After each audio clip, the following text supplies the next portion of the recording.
जय हिंद प्यारे बच्चों। तो चलिए आगे बढ़ाते हैं हमारे कक्षा 11वीं के अध्याय नंबर 6 को, जिसका नाम है साम्यावस्था। साम्यावस्था में बेटा केपी केसी क्या होता है ये तो हमने समझ लिया था, और आज के इस लेक्चर में मैं आपके लिए लेके आया एक बहुत इंपॉर्टेंट टॉपिक, केपी तथा केसी में संबंध।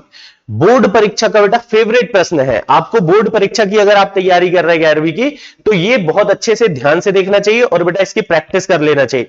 बोर्ड परीक्षा में आता ही आता है ये। तो चलिए देखते हैं बच्चों। पहली बात तो केपी तथा केसी दोनों कब परिभाषित होते हैं, मैंने आपको बताया था कि जब कोई गैसीय अभिक्रिया होगी तभी केपी तथा केसी परिभाषित होते हैं। अगर आपने बेटा केपी केसी के बारे में कुछ नहीं जानते तो इसके पहले वाला लेक्चर आप पहले देखिए, तब ये देखेंगे तो ही आपको कुछ समझ में आने वाला है। तो चलिए देखते हैं। हमने एक गैसीय अभिक्रिया ली, ए मतलब गैस ए के ए मोल लिए, गैस बी के हमने बच्चों बी मोल लिए, जो मिलकर के बना रहे थे क्या, एक उत्क्रमणीय अभिक्रिया के द्वारा गैस सी के सी मोल, और बच्चों क्या गैस डी के डी मोल बन रहे थे। ठीक है, इस तरह का कुछ सीन था। अब इसमें केपी और केसी के बीच में हमें बेटा क्या बताना है, संबंध। तो बता देंगे भाई, कोई बड़ी बात नहीं है। केपी और केसी में संबंध, सबसे पहले इसके लिए मैं लिखूंगा क्या, केपी। तो केपी का सूत्र क्या बनेगा बेटा, हमने पढ़ा था केपी मतलब पी मतलब दाब, दाब मतलब प्रेशर बेटा। तो यहां पर दाब के रूप में लिखेंगे किसका दाब, उत्पाद का दाब बटे अभिकारक का दाब, और साथ में जो सामने रस समीकरण मिति गुणांक, यानी कि बेटा सामने ये जो अंक लिखे हैं ये उसकी घात में लग जाते हैं। तो इसको लिखने के लिए मैं लिखूंगा पी किसका दाब बेटा, सी गैस का दाब की घात सी, डी गैस का दाब की घात डी, ये हो गया उत्पाद का दाब, उत्पाद गैसों का दाब, बटे अभिकारक गैसों का दाब, गैस ए का दाब की घात ए, गुणित गैस बी का दाब की घात बी। ये बन गया बच्चों इस अभिक्रिया के लिए केपी का सूत्र। ठीक है ना, ये होता है बेटा केपी। और इसके लिए अगर मैं केसी लिखना चाहूं तो बच्चों केसी हम कैसे लिखेंगे, सांद्रता के रूप में। उत्पाद की सांद्रता यानी सी की सांद्रता की घात सी, डी की सांद्रता की घात डी, बटे ए की सांद्रता की घात ए, बी की सांद्रता की घात बी। ये मैंने कोई बहुत बड़ा काम नहीं कर दिया बेटा, ये हमने लास्ट लेक्चर में ऑलरेडी सीख करके आए हैं। अब इसके आगे हम बड़ा काम करने वाले। बड़ा काम यह है बेटा, अपन ने याद करें गैसों के लिए आदर्श गैस समीकरण, जो कि क्या होता है, पीबी बराबर एन आर टी। ठीक है बच्चों, पीबी बराबर क्या होता है, एन आर टी। तो पी बराबर क्या होगा, एन बटे वी आर टी। यहां पे पी होता है दाब, वी होता है गैस का आयतन, एन है गैस के मोलों की संख्या, आर है बेटा यूनिवर्सल गैस कांस्टेंट यानी कि सार्वत्रिक गैस नेतांक, और टी है ताप। इतना तो आप जानते हैं। अब इसमें देखिए v को हमने बटे में ले गए तो n बटे वी, n मतलब मोल बटे आयतन, मोलों की संख्या बटे आयतन बेटा क्या कहलाता है, मोलरता। मोलरता मतलब सांद्रता, यानी कि ये क्या है, सांद्रता है। तो दाब बराबर सांद्रता, सांद्रता को बेटा मैं c से प्रदर्शित कर सकता हूं। सांद्रता को हम सी से प्रदर्शित करते हैं, या सांद्रता को बेटा यहां पर हम किससे प्रदर्शित कर रहे हैं, सी से, या बेटा इसको हम इस स्क्वायर ब्रैकेट से भी प्रदर्शित करते हैं। ठीक है ना, कोष्टक से प्रदर्शित करते हैं। तो अगर मैं गैस ए का दाब लिख रहा हूं, गैस ए का दाब, तो क्या लिखना चाहिए, गैस सी की सांद्रता, गैस सी की सांद्रता। ये हो गई बेटा गैस सी की सांद्रता। ये जो डिब्बा है ये सांद्रता का चिन्ह है, और सी अंदर लिखा है मतलब सी गैस की सांद्रता, और साथ में आर टी तो रहेगा ही रहेगा। सॉरी बेटा सी गैस नहीं, क्योंकि मैं दाब ए का लिख रहा हूं तो यहां सांद्रता भी मुझे किसकी लिखनी पड़ेगी, ए की। अगर मैं दाब लिख रहा हूं बी का तो सांद्रता लेनी होगी बी आर टी। अगर बेटा सी का दाब लिख रहे हैं हम तो सी की सांद्रता इंटू आर टी। और इसी तरह से बच्चों अगर मैं गैस डी का दाब लिखूंगा तो गैस डी की सांद्रता इंटू आर टी। इस तरीके से ये बन जाएंगे। ठीक है, तो अब यहां पर हम क्या करते हैं, यहां पे केपी बराबर मान रखते हैं बेटा, देखिए पीसी, पीसी मतलब गैस सी का दाब। अब बच्चों गैस सी के दाब की जगह मैं क्या लिखूं, गैस सी की सांद्रता गुणित आर टी। तो गैस सी के दाब की जगह बेटा हमने लिखा गैस सी की सांद्रता, सी गैस की सांद्रता इंटू आर टी। और घात में क्या आएगा बेटा, घात में चला जाएगा सी। पी डी की जगह क्या आएगा बेटा, डी गैस की सांद्रता RT और घात में क्या चला जाएगा बेटा D बटे A गैस की सांद्रता RT घात में जाएगा बेटा A और B गैस की सांद्रता RT और घात में जाएगा बेटा B। एक बार फिर से देखिए मैंने क्या किया, कोई बहुत बड़ा काम नहीं किया बेटा, हमने आसान से काम करे हैं, गणित कर रहे हैं बंदो। Kp का ये सूत्र है, Pc मतलब C गैस का दाब, तो यहां से मैंने C गैस के दाब की जगह C की सांद्रता RT, तो C गैस के दाब की जगह C की सांद्रता गुणित RT और घात में C था बेटा तो C लगाया।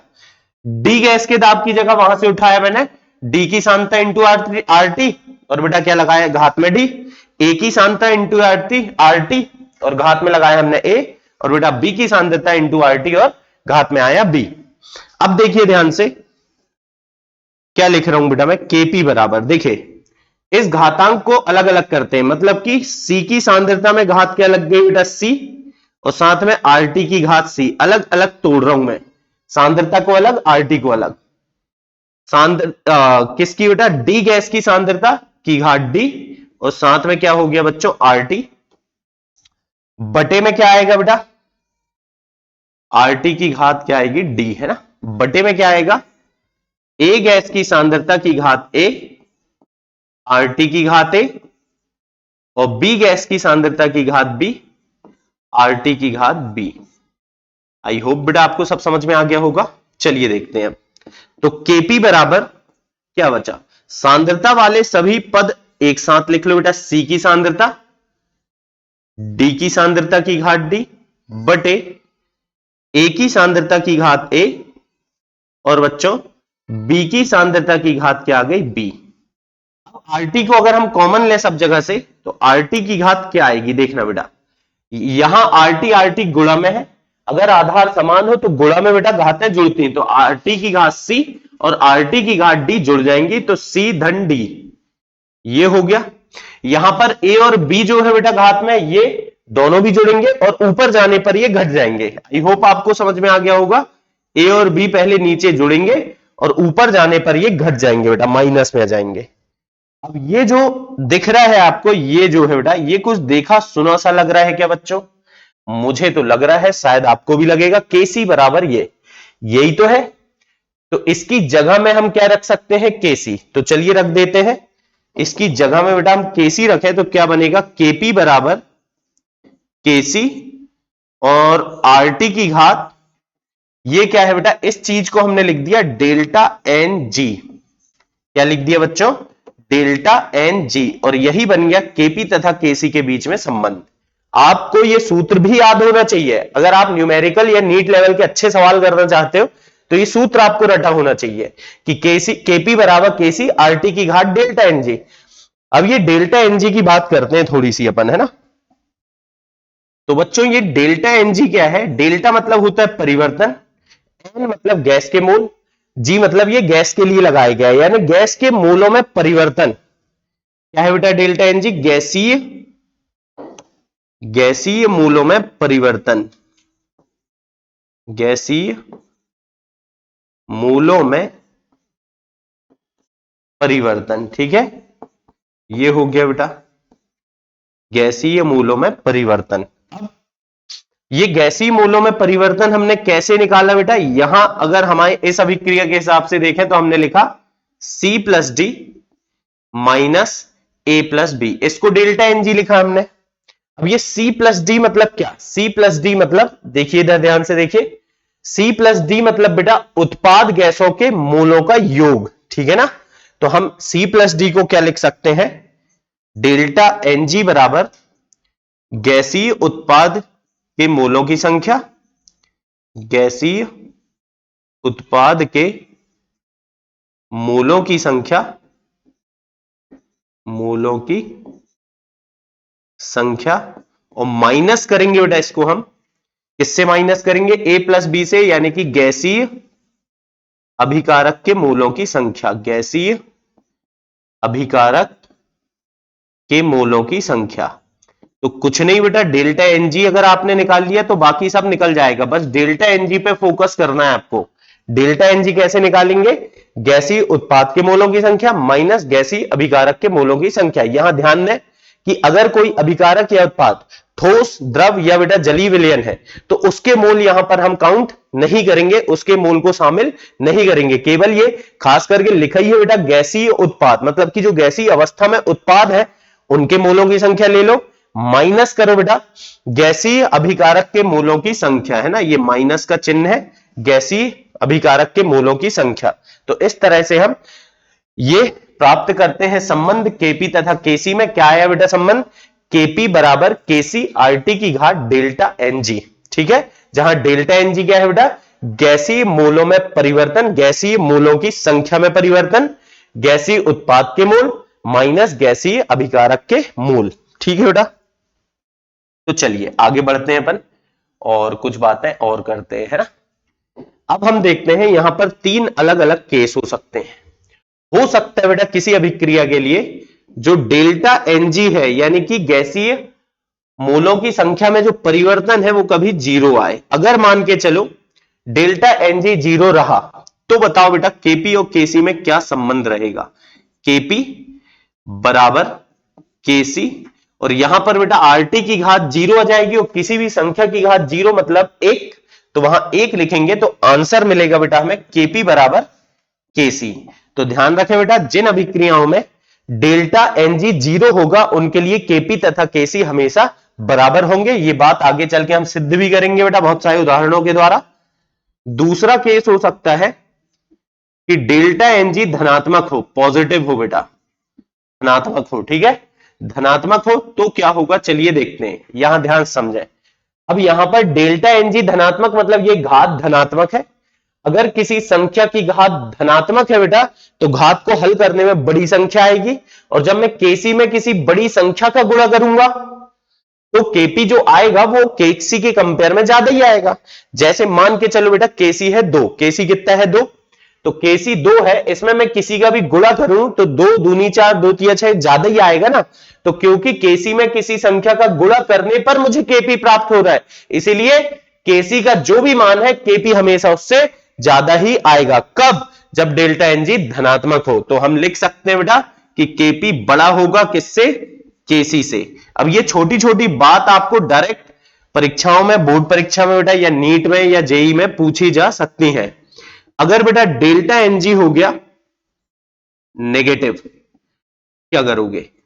तो अब सर डेल्टा एनजी नेगेटिव है, अगर मैं इसको हल करूंगा तो घात को धनात्मक करने के लिए बटे में लाना पड़ेगा, यानी केसी में किसी संख्या का भाग करना पड़ेगा, और भाग करने से तो बेटा हमेशा छोटी संख्या प्राप्त होती। तो यहां पर बड़े आसानी से आप कह सकते हो केपी छोटा होगा किससे बेटा? केसी से। इस तरह से हम केपी और केसी में संबंध बड़े आराम से बता सकते हैं, ठीक है। चलिए और देखते हैं बेटा, कुछ और बातें करते हैं। अब कुछ और बातें हम करेंगे एक सवाल के साथ। सवाल है बेटा मेरे पास आपके लिए एक, निम्न अभिक्रियाओं के लिए केपी तथा केसी में संबंध लिखिए। ये कुछ अभिक्रियाएं दी हुई हैं, आपको इनमें केपी तथा केसी का संबंध लिखना है बेटा। पहली अभिक्रिया ये है आपके सामने, इसमें देखो कभी भी केपी तथा केसी का संबंध लिखने के लिए पहले आप क्या करो, आप डेल्टा एनजी निकालो, ठीक है, यानी गैसीय मूलों में परिवर्तन। तो डेल्टा एनजी निकालते हैं हर एक का अपन। इसका डेल्टा एनजी कितना होगा? गैसीय उत्पाद के मोल माइनस गैसीय अभिकारक के मोल। गैसीय उत्पाद के मोल बेटा कितने हैं? 2, अभिकारक में 1 धन 1 कितना हो गया बेटा? 2। देखो एक ये यानी कि टोटल हो गया 2। तो गैसीय उत्पाद के मोल 2 माइनस गैसीय अभिकारक के मोल 2, 2 माइनस 2 कितना हुआ बच्चों? 0। तो यहां पर इस अभिक्रिया के लिए डेल्टा एनजी आ गया 0। अगर हमने डेल्टा एनजी निकाल लिए तो बाकी काम तो बहुत आसान। तो पहले हम सबका क्या निकाल के रख लें? Delta NG. इसके लिए देखो बेटा गैसीय अभिकारक के मोल आप देखो बेटा 3 ये है, 1 ये है, यानी कि 4। यहां पर कितने मोल हैं? 2। तो कितना आएगा बेटा? उत्पाद के मोल 2 माइनस अभिकारक के मोल यानी कि 2 माइनस 4, तो ये आएगा बेटा कितना? -2। फिर इसके लिए देखें गैसीय उत्पाद के मोल, सामने कोई अंक नहीं है मतलब 1 है बेटा, तो गैसीय उत्पाद हो गए 2 मोल, और अभिकारक कितना है हमारे पास? 1 मोल। तो उत्पाद के मोल 2 माइनस अभिकारक के मोल 1, तो डेल्टा एनजी कितना आएगा बच्चों? 2 माइनस 1 मतलब कि 1। फिर इसमें देखो, इसमें बेटा थोड़ा सा यहां पर ध्यान रखें, ये सॉलिड रहता है कैल्शियम ऑक्साइड, है ना, यानी कि ठोस। अब गैसीय उत्पाद के मोल, एक मोल ये, एक मोल ये, कितने हो गए बेटा? 2 मोल। नहीं नहीं नहीं नहीं नहीं, कुछ गड़बड़ हो रहा है। गड़बड़ क्या है बेटा? ये जो ठोस है इसके मोल हम नहीं गिनेंगे। मैंने आपको इसीलिए बता रखा था और इसलिए ये उदाहरण भी मैंने यहां पर लिया हूं कि आपको ध्यान रहे कि जब भी मैं डेल्टा एनजी निकालूंगा तो गैसीय मोल ही लूंगा। अगर कोई ठोस, द्रव या जलीय विलयन है तो मैं उसके मोल बेटा छोड़ दूंगा। तो गैसीय उत्पाद के मोल अगर कोई मुझसे पूछेगा तो मैं बोलूंगा सर 1 है, क्योंकि ये तो ठोस है। और गैसीय अभिकारक है ही नहीं सर, तो कितना मोल है? 0। तो इस तरह से इसका डेल्टा एनजी मेरे बालक बता देंगे 1 माइनस 0, मतलब कि बेटा 1। चलिए अब संबंध लिखना है, संबंध भी हम लिख ही लेंगे बेटा, कोई बड़ी बात नहीं है, एक एक करके समझते हैं। इसके लिए लिखते हैं, हमने संबंध याद किया केपी बराबर केसी। मेन जो संबंध है बेटा केपी बराबर केसी और आरटी की पावर है डेल्टा एनजी, आरटी की घात है बेटा डेल्टा एनजी। तो केपी बराबर केसी, आरटी की घात डेल्टा एनजी, मतलब बेटा डेल्टा एनजी की जगह हमने कितना रख दिया? 0। और बच्चों जब यहां 0 रखोगे तो आरटी की घात 0 का मान कितना हो जाएगा? 1। तो बेटा इस तरह से ये आ जाएगा केपी बराबर केसी, ठीक है। और मैं पहले ही आपको बता दिया हूं कि डेल्टा एनजी 0 होगा तो केपी बराबर केसी आएगा। चलिए अब यहां देखते हैं, केपी बराबर केसी और बच्चों क्या आएगा? आरटी की घात डेल्टा एनजी, डेल्टा एनजी की जगह कितना रखूं बेटा? ऋण 2। ऋण 2 रखने पर हमें प्राप्त क्या होगा बेटा? केपी बराबर केसी। अब देखिए इस ऋण 2 को धन बनाने के लिए बटे में ले जा ले, तो केसी बटे आरटी की घात 2, ये बन गया संबंध। चलिए अब थर्ड वाले के लिए बेटा, इसके लिए देखते हैं, केपी बराबर केसी और आरटी की घात डेल्टा एनजी। तो बच्चों यहां डेल्टा एनजी कितना है? 1। तो आरटी की घात 1 लिखूं बेटा। अब घात 1 को लिखे ना लिखे कोई फर्क नहीं पड़ता, तो इसीलिए संबंध बन जाएगा बेटा केपी बराबर केसी इंटू आरटी। फिर इसमें भी क्या है? केपी बराबर केसी। अब डेल्टा एनजी कितना है बेटा? 1 है, तो घात में यहां पर 1 आप लिखोगे कोई फर्क नहीं पड़ेगा, सीधे आ जाएगा केपी बराबर केसी आरटी। तो इस तरह से हम इन अभिक्रियाओं के लिए केपी तथा केसी में संबंध भी लिख सकते हैं। आई होप बेटा आपको समझ में आ रहा होगा। चलिए फिर कुछ और बातें करते हैं। बातों में बेटा अगली बात है केपी तथा केसी की इकाई, केपी तथा केसी की इकाई। तो बच्चों मैं आपको बता दूं केपी तथा केसी की इकाई परमानेंट नहीं होती, मतलब कि कोई एक इकाई नहीं है जो आप याद कर लें। इसकी इकाई सीधे सीधे निर्भर करेगी डेल्टा एन पर। कैसे बेटा? चलिए देखते हैं। जैसे अगर मैं केपी का सूत्र लिखूं तो क्या लिख रहा था बेटा मैं? गैसीय उत्पाद, मान लो उसी अभिक्रिया के लिए लिखे सी की घात सी, डी की घात डी बटे ए की घात ए इंटू बी की घात बी। ठीक है, हमने लिख दिया इस तरह से बेटा। तो अभी क्या हुआ इसमें? सी की घात सी, मतलब बेटा दाब है, ये दाब की घात क्या होगी? दाब की इकाई क्या होगी बेटा? एटीएम। एटीएम मतलब एटमॉस्फेयर, मतलब कि बेटा वायुमंडलीय दाब, है ना, है तो वायुमंडलीय दाब। शॉर्ट में बेटा प्यार से हम एटीएम लिखते हैं, तो हिंदी में भी हम एटीएम ही लिख देते हैं बेटा, कोई बड़ी बात नहीं है, है ना। तो दाब की यूनिट हो गई एटीएम की घात सी, यहां भी एटीएम की घात डी, मतलब बेटा सीधे में लिख दूं सी प्लस डी, और यहां पर बटे दाब है तो एटीएम, इसकी घात ए है और इसकी घात बी है तो ए प्लस बी लिख दूं। तो यहां से आ जाएगा क्या बेटा? अब आधार समान होगा तो घातें भाग में बेटा घटेंगी, घटेंगी मतलब कि सी plus d minus a plus B, और कुल मिला के बेटा हम यहां लिख देंगे क्या? केपी की इकाई क्या लिखेंगे? एटीएम की घात, याद करो बेटा c plus d minus a plus b को हम क्या बोल रहे हैं इतनी देर से? Delta NG. तो अब बच्चों हर अभिक्रिया के लिए डेल्टा एनजी अलग होता है, इसीलिए केपी की इकाई भी अलग होगी, और इस तरह से हम किसी भी अभिक्रिया के लिए केपी की इकाई लिख पाएंगे। अभी उदाहरण से भी मैं बताऊंगा, लेकिन पहले साथ ही साथ हम किसको देख लें बेटा? केसी को। तो केसी की इकाई में क्या होगा बेटा? केसी का सूत्र याद करो, सांद्रता, सी की सांद्रता की घात सी, डी की सांद्रता की घात डी बटे ए की सांद्रता की घात ए इंटू बी की सांद्रता की घात बी। ये हो गया। अब इसमें क्या करते हैं हम, देखिए सांद्रता की इकाई क्या होती है, मोलरता। मोलरता मतलब मोल प्रति लीटर, मोल प्रति लीटर। तो बेटा सांद्रता की जगह हम लिखें मोल, इंग्लिश में लिख रहे हो बेटा, अंग्रेजी में भी लिख सकते हो, और अगर आपको लग रहा है कि नहीं सर हम तो हिंदी में ही लिखेंगे तो लिख देते हैं बेटा, कोई दिक्कत नहीं है। मोल, मोल प्रति लीटर, ठीक है बेटा, मोल प्रति लीटर। चलिए भाई हिंदी में लिख दिया हमने। तो मोल प्रति लीटर की घात सी और मोल प्रति लीटर की घात डी, मतलब बेटा क्या लिख दूं मैं, c plus d, c plus d. और यहां पर क्या होगा, मोल प्रति लीटर की घात ए, मोल प्रति लीटर की घात बी, ऊपर जाएगा बेटा माइनस में, तो ए प्लस बी को भी माइनस में भेज दिया। आई होप बेटा आप समझ गए होगे, ऊपर जैसे करे थे वैसे ही है। तो सिंपल ये हो गया, मोल प्रति लीटर, मोल प्रति लीटर की घात क्या जाएगी बेटा, डेल्टा एन। हाँ डेल्टा एन, जी नहीं लिख रहा हूं मैं अब, डेल्टा एन। हाँ बेटा क्योंकि सी है मतलब सांद्रता है, तो सांद्रता तो गैस में भी होती है और जलीय विलयन में भी होती है, तो यहां पर जलीय विलयन के मोल भी हम साथ में काउंट करेंगे, ठीक है, केसी के लिए। तो चलिए देखते हैं, ये हो गई बेटा किसकी, केपी तथा केसी की इकाइयां। केपी की इकाई क्या याद करे आपने, एटीएम की घात डेल्टा एन जी, और बेटा आज से आपने केसी की इकाई याद कर लिए, मोल प्रति लीटर की घात डेल्टा एन। जी नहीं बेटा, गैस हो ऐसा जरूरी नहीं है, जलीय विलयन होगा तो भी उसको हम काउंट करेंगे, ठीक है। तो ये हो गया केसी। चलिए अब देखते हैं कुछ अभिक्रियाओं के लिए।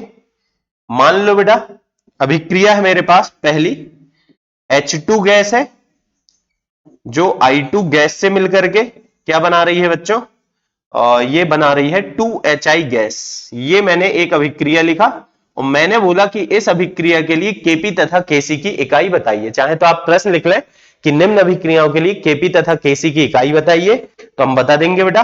देखो केसी बराबर क्या होगा, मोल प्रति लीटर, मोल प्रति लीटर की घात डेल्टा एन, और केपी की इकाई क्या होगी बेटा, मोल, सॉरी मोल नहीं, केपी में आता है एटीएम, है ना, एटीएम मतलब वायुमंडलीय दाब, एटमॉस्फेरिक प्रेशर, एटीएम की घात डेल्टा एन जी। तो चलिए देखते हैं इसका डेल्टा एन बेटा, अब क्योंकि सभी अभिकारक और सभी उत्पाद गैसें हैं तो डेल्टा एन और डेल्टा एन जी एक ही होगा। उत्पाद के मोल कितने हैं, दो, माइनस अभिकारक, गैसीय अभिकारक के मोल कितने बेटा, दो, देखो एक और एक दो, और ये भी दो, दो माइनस दो कितना होगा बेटा, जीरो। तो डेल्टा एन जी जीरो है। यहां पर हम मान रख दें, जीरो रखेंगे बेटा, जीरो मतलब कि किसी भी संख्या की घात जीरो अगर होगी तो उसका मान हो जाएगा एक, मतलब कि हम बोल देंगे कि ये इकाई रहित होगा, इसकी कोई इकाई नहीं होगी। आई होप बेटा मेरी बात आप समझ पाए होंगे, इकाई रहित होना मतलब क्यों, क्योंकि डेल्टा एन जी जीरो रखा मैंने, जीरो मतलब यहां पर मोल प्रति लीटर की घात जीरो मतलब एक, मतलब कोई इकाई है ही नहीं। यहां पर बेटा एटीएम की घात जीरो, एटीएम की घात जीरो मतलब एक, एक मतलब कि ये भी होगा बेटा इकाई रहित यानी कि यूनिट लेस। ठीक है बच्चों, चलिए दूसरी एक अभिक्रिया लेते हैं हम अपन, और इसके लिए भी हम केपी तथा केसी में संबंध बताएंगे, सॉरी केपी तथा केसी की इकाई बताएंगे। मान लो यह है N2 gas plus 3H2 gas, और इसमें बेटा आपको क्या करना है, 2NH3 गैस बन रही है, केपी तथा केसी की इकाई बताना है, ठीक है, बता देंगे सर। हम निकालें क्या, डेल्टा एन जी पहले तो बेटा गैसें हैं सारी अभिकारक और उत्पाद, तो हर बार यहां पर अगर सारी गैस है तो डेल्टा एन और डेल्टा एन जी एक ही बात होगी। तो गैसीय उत्पाद के मोल कितने बेटा, दो, माइनस गैसीय अभिकारक देखो आप तीन और एक चार, तो ये आएगा बेटा ऋण दो। तो डेल्टा एन क्योंकि आ रहा है इस बार ऋण दो, इसीलिए केसी की इकाई क्या होगी बेटा, मोल, हिंदी में लिख देता हूं मैं, मोल प्रति लीटर, प्रति लीटर, और बेटा घात में डेल्टा एन मतलब क्या, ऋण दो। अब इसको हम ऐसे भी लिख सकते हैं, मोल की घात ऋण दो बटे बेटा लीटर की घात ऋण दो, लीटर की घात ऋण दो। अब लीटर की घात ऋण दो ऊपर जाके धन हो जाएगी, तो इसको हम ऐसा लिखें बेटा, लीटर की घात धन दो, मोल की घात ऋण दो, या बेटा आप भी समझते हो लीटर स्क्वायर पर मोल स्क्वायर, ठीक है, लीटर की घात 2 प्रति मोल की घात 2, ये बन गई इसमें केसी की इकाई। ठीक है, चलिए केपी और बताइए। बताएंगे सर, कोई दिक्कत नहीं है। केपी में क्या लिखते हैं बेटा, एटीएम की घात डेल्टा एनजी मतलब कि ऋण दो, डेल्टा एनजी मतलब ऋण दो बेटा। तो ये आ गया, ये तो सीधे सीधे बन गया बेटा, एटीएम की घात ऋण दो, यही हो गई इसकी इकाई, यानी कि एटीएम इनवर्स स्क्वायर इसकी इकाई होती है, प्रति एटीएम स्क्वायर भी आप बोल सकते हो इसको। ठीक है, तो इस तरह से बेटा किसी भी अभिक्रिया के लिए आप केपी तथा केसी की इकाई लिख सकते हो। चलिए मैं आज आपके लिए एक छोटा सा होमवर्क देता हूं। दो अभिक्रियाएं हैं बेटा जिनमें आपको केपी तथा केसी की इकाई लिखना है। पहली है SO2 गैस धन हाफ O2 गैस, और ये बनाती है बच्चों क्या, SO3 गैस। इसके लिए आपको केपी तथा केसी की इकाई लिखना है। इसी प्रकार से PCl5 गैस जो कि बदलती है किसमें, PCl3 गैस, और साथ में बच्चों किसमें, Cl2 गैस। ठीक है, ये हो गया। और एक और लिख लो, अब लिख ही रहे तो बेटा थोड़ा सा काम और कर ही लो। CaCO3 जो कि होता है ठोस, ये बदलेगा किसमें, CaO ठोस में, और साथ में बेटा साथ में ये बदलेगा किसमें, CO2 गैस में। तो इन तीनों के लिए आपको केपी तथा केसी की इकाई लिख के लाना है बेटा, ये आपका होमवर्क है।